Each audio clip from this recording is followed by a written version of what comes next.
Have you been thinking about starting a podcast? Well, let me tell you about Anchor.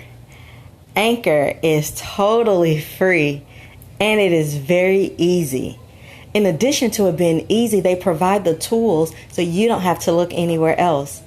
They also distribute your podcast to several other platforms so you don't have to do any of that work. Additionally, you can make some money while doing your podcast through Anchor. Go ahead and download the Anchor app or go to anchor.fm and start your podcast today. You will enjoy.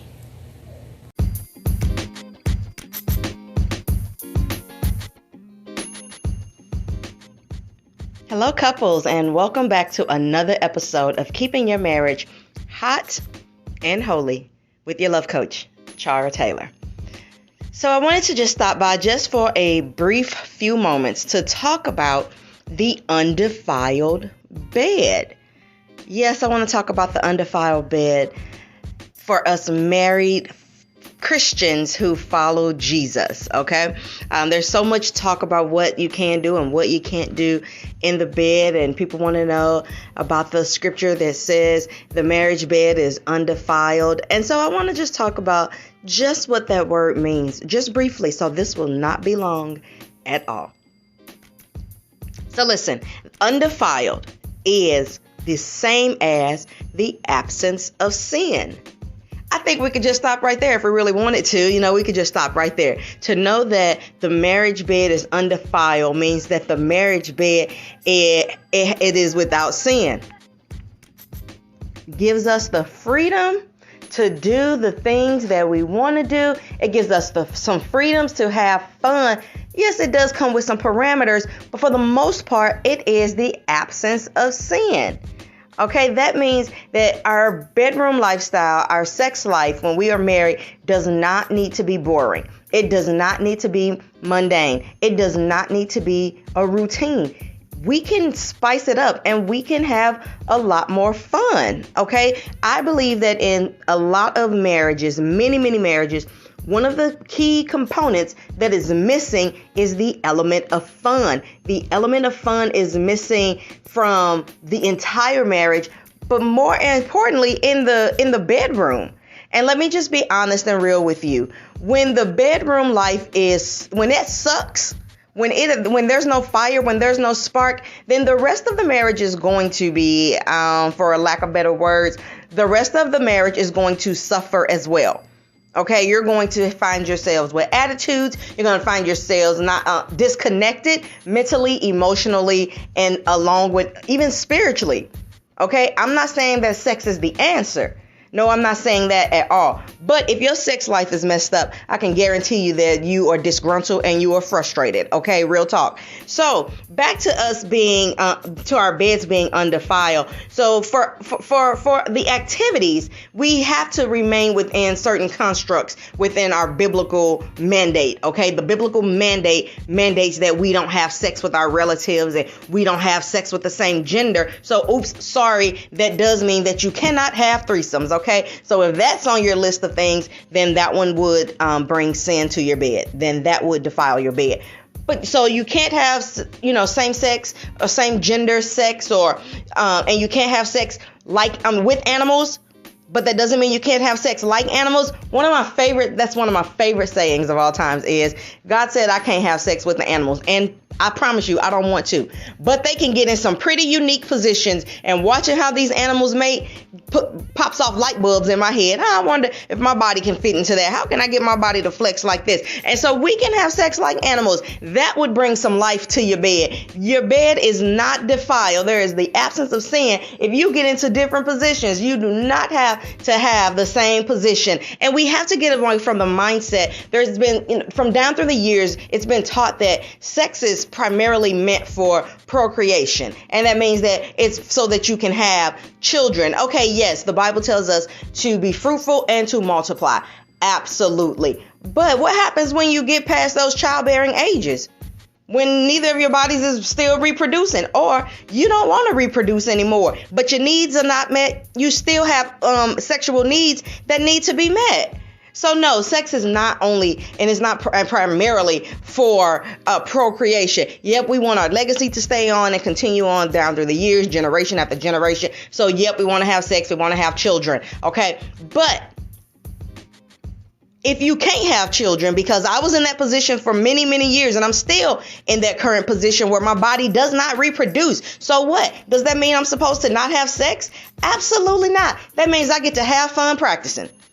Okay, just because my body can't procreate and it can't reproduce does not mean I don't get to have fun practicing. I remember when we went to see a specialist, and the specialist said, you know what, I believe that God is going to touch your body and that you will be able to do this on your own. I don't think you're going to have all of the procedures that everyone else have, but I want you to go and have fun practicing. That man spoke volumes to me. I said, let me make sure that I'm having fun practicing. Okay. And so that's what I want to encourage us. Since we understand that the absence of, that our bed it's free from sin, then let's get free. Let's have fun.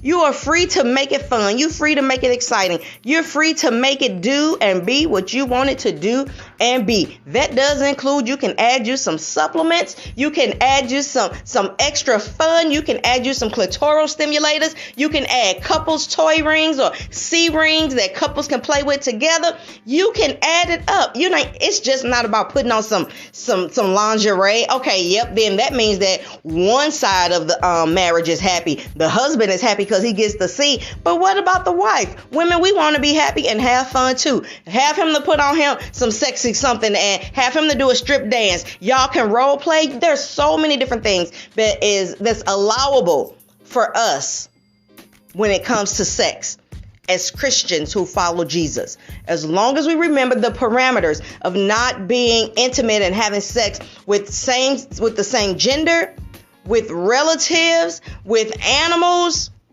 Okay, pretty much everything else is a go. You know, it's going to be based on what you and your spouse both agree on, because where there is agreement, then there is a blessing. And that's a biblical principle. It's a biblical principle that cannot, under any circumstances, that's a biblical principle that it's like the divine law of reciprocity. And it's a principle. So when principles are put into effect, then there's a result. So where one or two are together and there is agreement, then God is there in the midst. And he didn't say, were you in agreement on prayer? Were you in agreement on your finances? Were you in agreement? Where two or three are together. So it's two of y'all and y'all are together and you're in agreement on what you want to happen in that bedroom. The bed is absent of sin. Okay, that means that your bed is absent of sin. You're free to do. God did not put parameters on oral pleasure. Okay, lick it up, kiss it up, suck it up, whatever you want to do. And if both of you are in agreement on it, have some fun. Now, there's a lot of talk about opening up yourselves to demonic spirits through these different things. And I want to tell you that, yes, that is definitely possible, but not within the realms of your marriage. Now, if you practice these different things and you practice sin, or you had same gender sex before you got married, or you had sex with animals, or you had sex with relatives, or you committed or you did oral sex before you were married, you might want to talk to somebody to help you get free from some demonic oppression. OK, if that's something that you're dealing with. But when you are married and you and your spouse are in agreement on it, you don't open the door to sin. You open the door to fun. You open the door to pleasure. You open the door for y'all to be unified and connected in a way that's like none other. Okay, let me get out of here and close with this, y'all. If somebody has told y'all that you cannot have oral sex and you've been trying to figure out, listen, if one person likes it and another person doesn't, and you guys are trying to figure out how to incorporate this or how to go about it, I want to first encourage you both to pray. I want to first encourage you both to pray and to seek God for your answers first and foremost, and then figure out, if you want to try it, figure out ways to make it better. Okay, listen, I know when God first made chicken in the world, he didn't mean for us to cut it up and figure out how to deep fry it and make it irresistible, y'all. But we figured out how to make chicken so irresistible that some of us, we really commit gluttony. So why can't we figure out how to make this part of our marriage irresistible? Why can't we figure out how to make sex irresistible, oral sex irresistible, adding some flavors and some toppings? Don't start using kitchen stuff. You'll start getting infections. But there are some things that have been specifically designed to enhance oral pleasure. So let's figure out how to make it all that and some more, okay? Let's figure out how to make your sex life the best thing ever, okay? God does not want your marriage to be boring. He did not put you together so that you would be boring and frustrated, okay? Jesus came that you might have life and have it more abundantly. And when he ordained this marriage institution, he ordained it for the benefit of both parties, mentally, emotionally, spiritually, and sexually. Thank you so much for joining me on this episode of Keeping Your Marriage Hot and Holy. I hope you have been encouraged that your marriage bed is undefiled, your marriage bed, there's the absence of sin in your marriage bed, and that you are ready to take at least one step toward making sure that you and your spouse are having an amazing, fun, sexually liberated time in your bed. If you would like to follow me even more, follow me on Facebook, and I am now on TikTok, okay? You can follow me on TikTok under Hot and Holy Love Coach and Instagram as well. So I look forward to seeing you or communicating with you. Please give me your feedback. And look, if you're married and you're wanting to have a weekend of getaway, we have a marriage retreat coming up September the 22nd through the 25th in St. Louis, Missouri. And we have 4 more free spots available to couples who would like to come. That includes all of your meals paid for. Only thing you pay for is your lodging, is the hotel, which is not expensive at all. So call me or send me a message so that if you're interested, we can get you registered and we can get you hooked up to attend this amazing retreat. You can reach me at awakenlovemm@gmail.com, or you can go to our website at teamtaylorministries@gmail.com. I look forward to hearing from you, and I will talk to you guys soon. Thanks so very much for tuning in.